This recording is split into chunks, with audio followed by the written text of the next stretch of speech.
All right, y'all. Welcome back to part two. And this episode, we're going to be installing, we're going to be building pretty much the whole engine. So what I'm doing right here is I'm installing the crank puller. And when you're using one of these, you definitely want to make sure that it's threaded on fully so you don't destroy your crank threads. And you don't want to use an impact. You want to use a wrench or a socket or something like that. So then you can feel what you're doing instead of ripping it up there with an impact and possibly messing up your bearing. All right, so here we're just putting the transmission in. I don't know what's up with these YZs, but it literally took me like an hour-ish to install this transmission. On the Hondas, it's pretty simple because the shift forks move up and down, but these are in place, so it just makes everything really difficult to get it seated and to get it in there properly. But we managed. As you can see, everything spins real nice and smooth and shifts fine.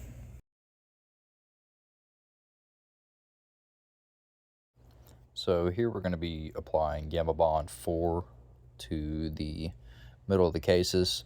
This is what Yamaha does instead of putting a gasket. So we're just going to put it on all the surfaces that are going to contact the other case. So I'm just going to apply it a nice light coat with my finger. I'm not going to push too hard and not going to apply it too thick. If you push too hard, it'll be too thin and you won't have a good gasket surface.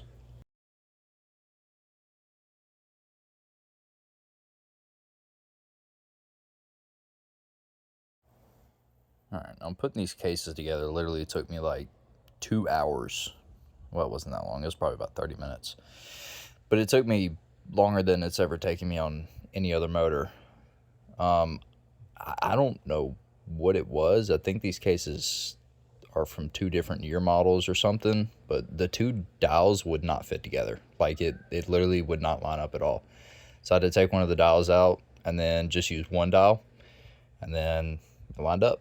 So, and for any case bolts, or if there's multiple bolts at different lengths, I'll put them in a piece of cardboard and then put them in there as I took them out. So it just makes everything a lot easier during the reinstallation process. And then I'll go ahead and torque these guys down by hand.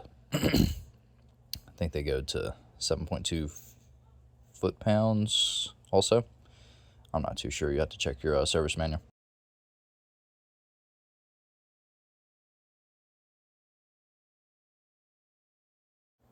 So here we're just getting the shift stopper arm installed. Put a little red Loctite on there. What I use is Permatex, so it's removable red Loctite, so you don't need heat to get it off, but it's not going to vibrate out on it. So it's just a little better quality stuff. And then we're going to get the shifter assembly installed, and then next we'll put in the shift shaft, and you want to make sure you use assembly lube on all of these components right here.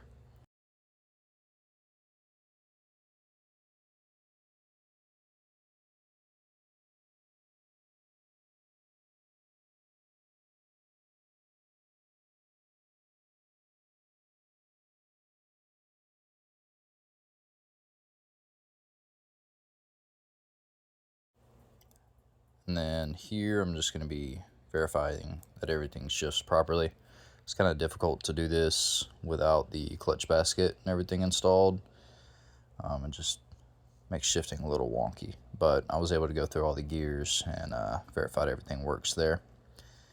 And then next we're going to be installing the Kickstarter spindle and then the 2 other gears here with these snap rings. You want to make sure these snap rings seat all the way so they don't fly off in your engine whenever it starts spinning at crazy RPMs.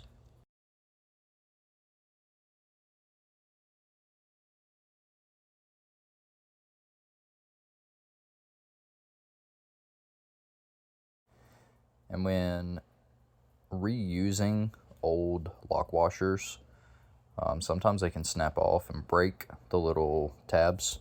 So I just go ahead and buy new ones whenever I'm ordering all my parts, and then I don't have to worry about anything snapping off. The only one I didn't order is for the counter shaft. That one was still in good enough condition for me to reuse, because only one of the tabs was used on it, so I just used the non-use tab for it.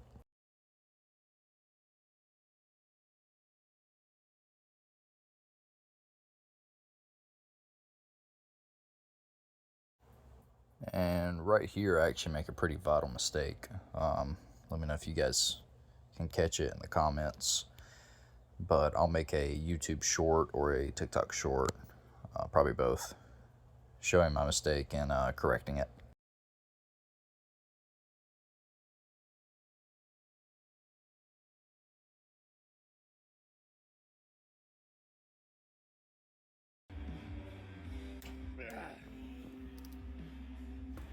And then here we're just going to be torquing everything down. You do have to have that clutch basket removed to torque down the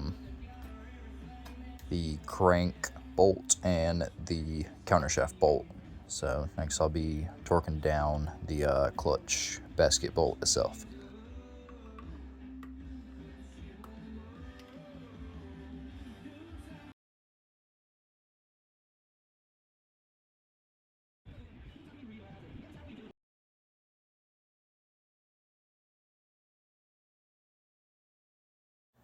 And then after I get done torquing all these, I'm going to use a white paint marker to go ahead and let myself know that I've already torqued these guys. And if they decide to spin, then I'll be able to tell that they've loosened up if I ever go back into this engine again.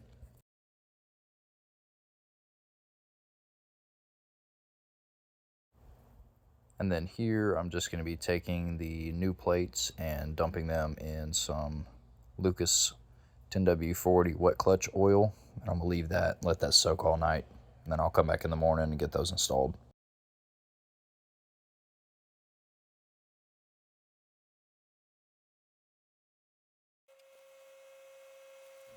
And when you're installing your plates, you want to make sure that there's a sharp side and a smooth side.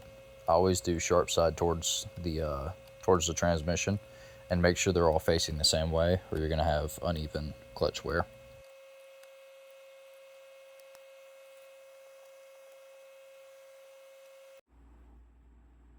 I can't exactly remember why I had to remove the clutches, but I was able to put them all back in, assembled like this. Never been able to do this before, but I just wanted to show this as a little clip.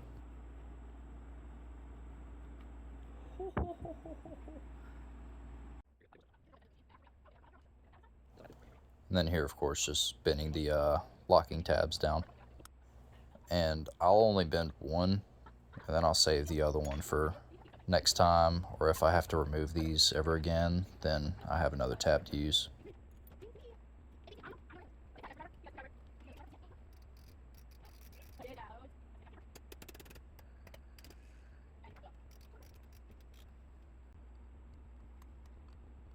Now, when tightening down your clutch basket bolts, you want to go kind of in a star pattern, just to make sure that they all go down evenly, because I have seen these plates on top crack before because of pressure.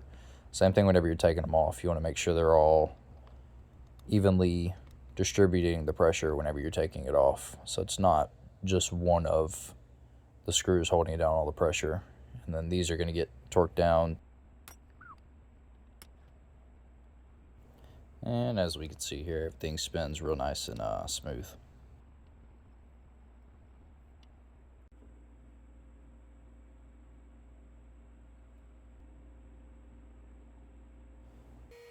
And we're just going to apply a little bit of grease to the inside of that seal so it seals properly. And then just go ahead and seat it down. And then we'll put the cover on it and the two locking bolts.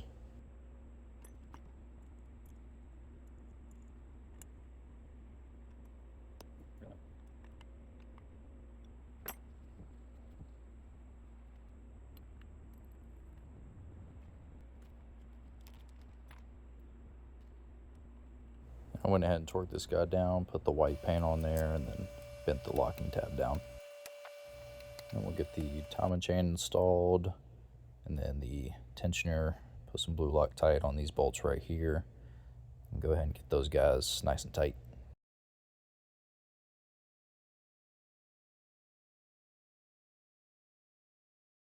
And these are for the stator.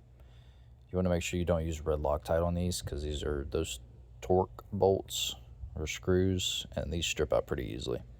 And you also want to make sure that your flywheel key is installed, because it's like impossible to install once you have the stator cover on.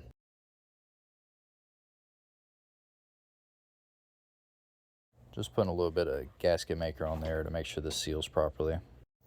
Now we'll go ahead and put in the flywheel, and I want to make sure it fully seats on that key before I start torquing it down so I don't destroy the key.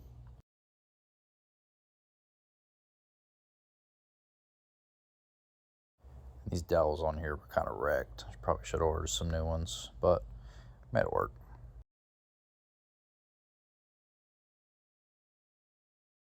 And then here I've already got the clutch cover installed, and then I'm gonna go ahead and throw this piston into the cylinder. And as you can see, I'm just slowly working those rings shut so they don't get pinched or anything, and I'm making sure that I'm not bending the rings with the cylinder head. Finally, we got it to seat. I would say this right here is probably the scariest part of the build, because if you bend those rings or just piston goes in there crooked or something, man, that's just the end of that one. You're gonna have to order a new piston. But we got it seated fully. Got the timing chain up and got the cylinder down. And make sure whenever you're installing your piston that you have a good amount of oil in the cylinder and oil up your rings, and make sure your ring gaps are spaced out properly.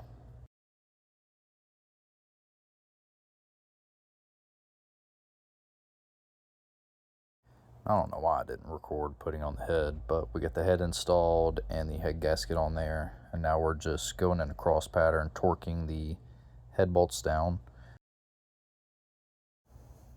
And I bought these OEM nuts here, and for some reason only one of them fit, and I have the dials in there, so I know everything was lined up, but this one was just wrecking the head, so I took it out and put in a different bolt. And here I'm just tightening all three of these locking bolts down. You don't want to tighten those down until the 4 main long head bolts are torqued down, because you don't want to crook anything. And then here I'm just verifying that everything spins over freely.